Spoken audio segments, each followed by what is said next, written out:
कहा जाता है कि राजा को खगोल शास्त्र में विशेष रुचि थी, तो उन्होंने एक ऐसे मंदिर की कल्पना की जो आध्यात्म के साथ साथ वैज्ञानिकता में भी खरा उतरे। और इसके लिए उन्होंने चुना उस समय के बेहतरीन आर्किटेक्ट व एस्ट्रोलॉजर विशु को। फिर क्या था, भारत की महान प्राचीन स्थापत्य कला का प्रयोग करते हुए उन्होंने कलिंग शैली में एक बेजोड़ मंदिर का निर्माण करवाया, कोणार्क। अगर इस शब्द पर गौर करें तो यह दो शब्दों का मेल है, कोण यानी एंगल और अर्क यानी सूर्य। यह नाम ही अपने आप में इस मंदिर की विशेषता को बतला देता है। लाल बलुआ पत्थर और ग्रेनाइट की चट्टानों को तराश कर बनाए गए इस मंदिर में भगवान सूर्य के तीनों रूप विद्यमान हैं। इन तीनों रूपों यानी शिशु अवस्था, युवा अवस्था और प्रौढ़ा अवस्था को मूर्ति रूप में प्रदर्शित किया गया है। इस संपूर्ण मंदिर को एक रथ की आकृति दी गई है। हिंदू धर्म के अनुसार भगवान सूर्य 7 घोड़ों वाले एक रथ में चलते हैं, जिसमें 24 पहिए होते हैं। इसीलिए इस मंदिर को भी इसी तरह से बनाया गया है।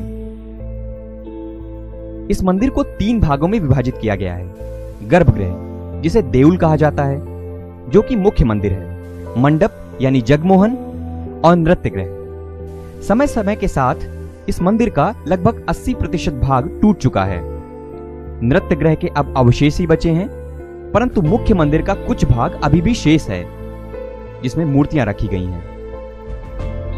मंदिर के मुख्य प्रवेश द्वार पर ही बनी हाथी और शेर की विशाल मूर्तियां, जिसमें शेर द्वारा हाथी पर हमला करते हुए दिखाया गया है। नृत्य भवन की दीवारों पर बनी अद्भुत नृत्यांगनाओं की मूर्तियां हैरान कर देती हैं।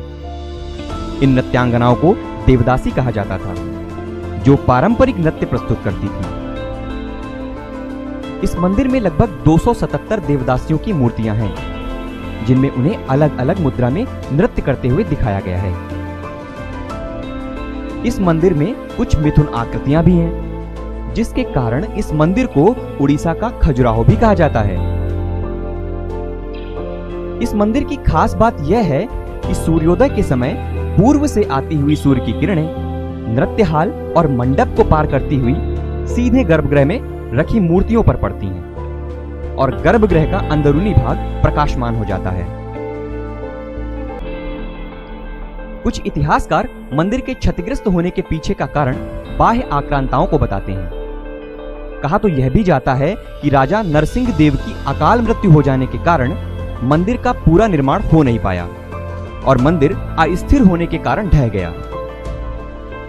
भले ही यह मंदिर अपने पूर्ण स्वरूप में न बचा हो, लेकिन फिर भी यह अपने आप में स्थापत्य कला का एक अद्भुत नमूना है, जो सदियों पुरानी गणितीय सूत्रों पर आधारित है। अपने काल से बहुत आगे की सोच पर बनी यह संरचना हमें हमारे बीते हुए कल पर सोचने के लिए मजबूर कर देती है। गुरुदेव रविंद्रनाथ टैगोर जी ने कोणार्क के मंदिरों को देखकर कहा था कि यहाँ के पत्थर मनुष्य से भी बेहतर भाषा बोलते हैं।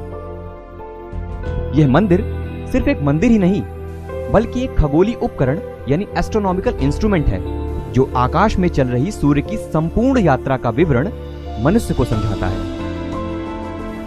आज से लगभग 800 वर्ष पहले एक ऐसे मंदिर की कल्पना करना जो आज भी वैज्ञानिकता के प्रमाणों पर खरा उतरता है, ये सामान्य नहीं बल्कि एक अद्भुत रचना का प्रमाण है।